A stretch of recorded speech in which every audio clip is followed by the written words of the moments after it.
Hello. So on my 2007 Pontiac, my wheel bearings were bad because I put the ones on that had ABS, and my car doesn't have ABS. So it was a fitment problem, so I had to pop the cap off. And I knew they weren't going to last that long, but this one's nice and tight now. Just did this wheel bearing. I figured I'd do a video and show you how this has changed.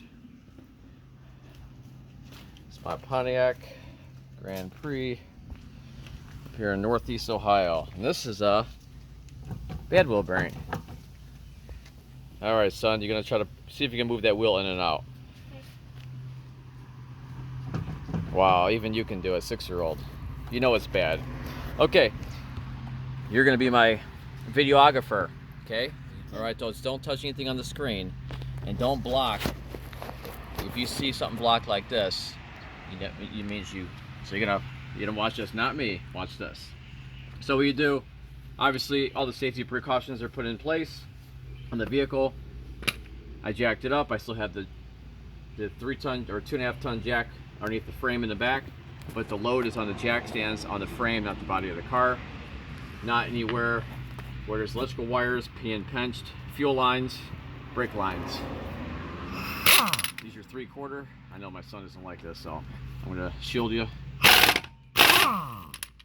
5 3/4 bolt.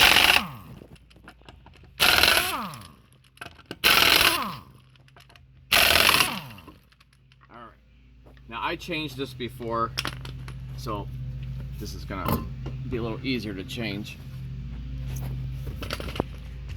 Yeah, so keep it on this side.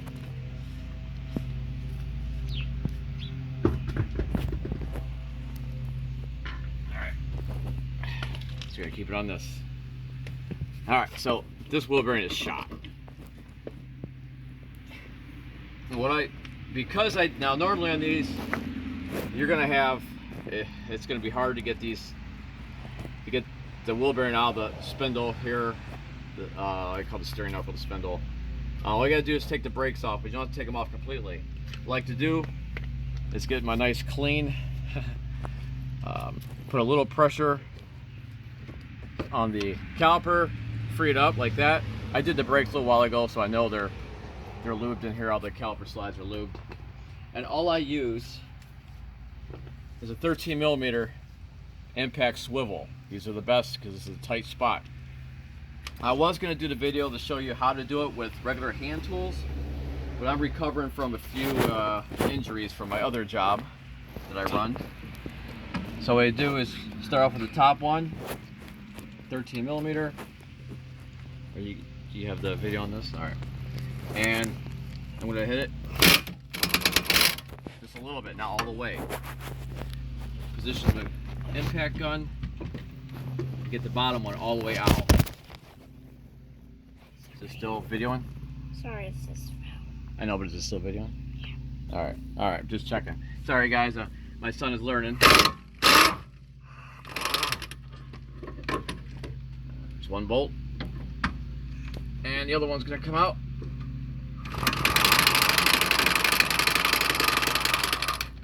Now, I know I might get criticized in the comments, but these factory caliper bracket bolts are normally full of blue or red Loctite. I clean all that off when I do them. This is aluminized.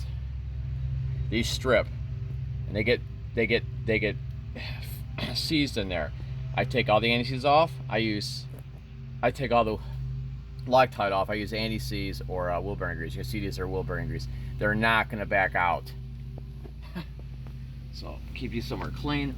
Now to get this off, I just wiggle it off. Good, I didn't tear my brakes up too bad. This is my car, so. And normally this doesn't come off that easy. And normally this doesn't come off that easy. But I'm making sure I did not score up my rotor. Now there is brake dust in here. I'm not going to shake this off with my son right here. Now here's the bad wheel bearing. Look at that wheel bearing. So we have to get these 4 bolts off. And these wheel bearings, they come with these access holes. Now these are 3/8. Now they're going to feel like a 10mm on your first time doing them, but they're 3/8. This is what I use.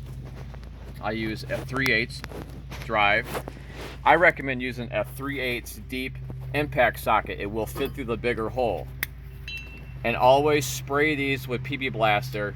You want to prevent having to put a torch in here if possible, because whatever grease is left in here, it will catch on fire. And it's, if you don't know what you're doing, then it can be a little dangerous. So now I'm going to show you. I'm going to use my impact guns, set on my lowest setting, make sure it's on reverse. And your impact guns have variable triggers. I can go slow or super fast. I'm going to hit these slow. All right, son, you want to make sure you get on this bolt. Make sure you can see. Make sure that this camera can see this bolt right here. You got it on there? All right. I'm trying to. Okay. So it doesn't have to be super close, just around it. So I'm gonna make sure I'm on there tight, and I'm gonna hit this light.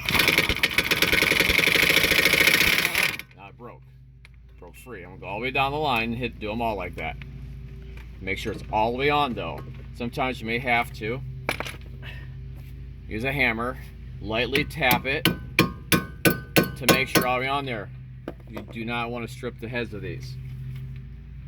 And you can do this with the regular ratchet. Now I'm going to try to get this back off, see? And I'm going to start the bottom one. To get in there. I'm going to take this one all the way out. And you see how I have that greased? The grease is still in there from before, because when I did this the first time, it took me 2 hours to get this thing out of here. And I'm gonna be the guy doing it next. And here's the last one. All the way out. You see all that grease on there? That's from before. I'm not making this up. Now I'm gonna take these out. Chase, camera up here. More grease on that. And this last one. Like I said, I don't have, this car is not equipped with ABS. Normally a wheel bearing will not just come right off like that. Okay, make sure you get your back in plate. You see it's still kind of grease from last time. This is a bad wheel bearing. Alright, this is pretty bad. Now here's the difference. There was a white cap on here that had the pickup sensor in there. That cap, because this ABS, would not fit through the hole right here. Here's the new wheel bearing, the proper wheel bearing. So what I had to do, put the camera up here, is it took me about 30 minutes of getting all that white corrosion out of here last time. And when I realized I had the wrong wheel bearing, I was stuck. My wheel bearing was that bad, like this one, the last time. And so I had to put these wheel bearings in. I figured, all right, they'll probably last me 20,000 miles because the back's going to be exposed. I packed it with wheel bearing grease, but it's not going to help it. So I'm just going to get this junk out of here.